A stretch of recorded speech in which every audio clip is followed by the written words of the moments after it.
370 से आजादी के पहले जम्मू कश्मीर में सियासत की दिशा पाकिस्तान, सांप्रदायिकता और आतंकवाद के रुख से तय होती थी, लेकिन अब कश्मीर का फैसला कश्मीरी खुद कर रहे हैं और इसी से बौखलाए पाकिस्तान और पाकिस्तान के पेड एजेंट आतंकवाद फैलाने की नई नई तरकीबें निकाल रहे हैं। कश्मीर में आम लोगों पर हमले की रणनीति हो या नए नए आतंकी संगठन बनाकर हमले की प्लानिंग, सब कुछ पाकिस्तानी इशारे पर हो रहा है।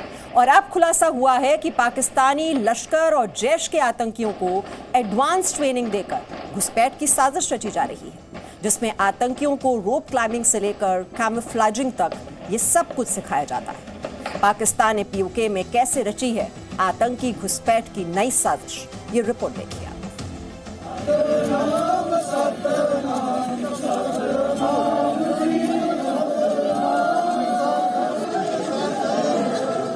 जम्मू कश्मीर में जिस तरीके से आम कश्मीरियों को निशाना बनाने की साजिश शुरू हुई है, उससे पाकिस्तानी आतंकवादियों की हताशा का अंदाजा लगाया जा सकता है।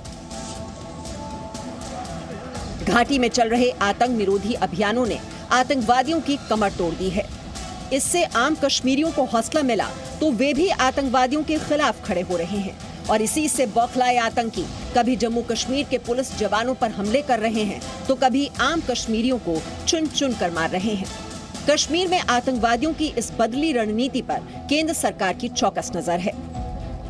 जम्मू कश्मीर में आम लोगों के साथ साथ सुरक्षा बलों पर हो रहे आतंकी हमलों को लेकर के गृह मंत्रालय ने सुरक्षा बैठक करने का फैसला किया है। इस बैठक में आईबी, एनआईए और जम्मू कश्मीर पुलिस के अधिकारी मौजूद होंगे। कश्मीर पर यह बैठक बेहद अहम होने वाली है क्योंकि इससे पहले गृह मंत्रालय सूत्रों के मुताबिक भारत के इंटेलिजेंस ब्यूरो ने पाकिस्तान के कब्जे वाले कश्मीर में हो रही आतंकी साजिश पर एक खुफिया रिपोर्ट तैयार की है। नई खुफिया रिपोर्ट के मुताबिक पीओके के कोटली में एलईटी का टॉप कमांडर मोहम्मद फारूक सक्रिय है। लाहौर के रहने वाले आतंकी फारूक ने लश्कर के 30-35 फिदायीन आतंकियों को ट्रेन किया है। इन आतंकियों को कैमोफ्लेजिंग के साथ साथ रोप क्लाइंबिंग और वेपन फायरिंग की ट्रेनिंग दी गई है। इसके अलावा जैश ए मोहम्मद के आतंकियों को कुपवाड़ा और उरी सेक्टर में घुसपैठ कराने की साजिश भी रचने की खबर मिली है। जी मीडिया को मिली जानकारी के मुताबिक इंटरनेशनल बॉर्डर और कश्मीर से सटे एलओसी के पास बने लॉन्चिंग पैड पर 252 आतंकियों की मौजूदगी देखी गई है। ये आतंकी जम्मू कश्मीर में घुसने की साजिश में लगे हुए हैं। खुफिया रिपोर्ट के मुताबिक इनमें से 140 आतंकियों को एलओसी के पास बने लॉन्चिंग पैड पर देखा गया है। वहीं पर 85 आतंकियों को जम्मू से सटे इंटरनेशनल बॉर्डर के पास देखा गया है। हालांकि भारत की तरफ एलओसी और इंटरनेशनल बॉर्डर पर सेना और बीएसएफ की सख्ती के चलते घुसपैठ आसान नहीं रही, लेकिन गाइड और ओजीडब्ल्यू की मदद से पाकिस्तान आतंकियों को भारतीय सीमा में दाखिल कराने की लगातार कोशिश में लगा हुआ है।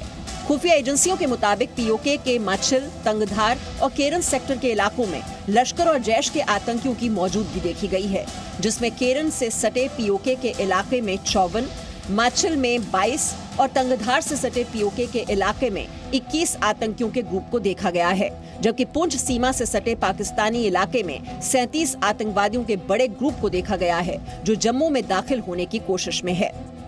खुफिया विभाग से मिली जानकारी के मुताबिक जम्मू कश्मीर में पिछले कुछ महीनों में गिरफ्तार 27 मिलिटेंट और उनके मददगारों से पूछताछ के दौरान ये जानकारी मिली है कि अब मिलिटेंट्स घुसपैठ करने के लिए ऐप्स का इस्तेमाल करते हैं।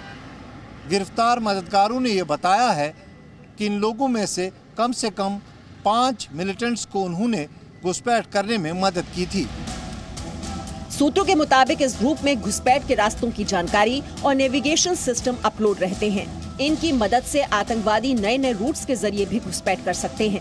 आतंकवादियों के मददगारों ने टेरर के जिन नए रूट्स का खुलासा किया है, उनमें पीओके से कलाकोट, पीओके से ब्राल गली, निकेल से मंजोत, पीओके से कास नाला और पीओके से गुरसैन के रास्ते आतंकवादी घुसपैठ कर रहे हैं।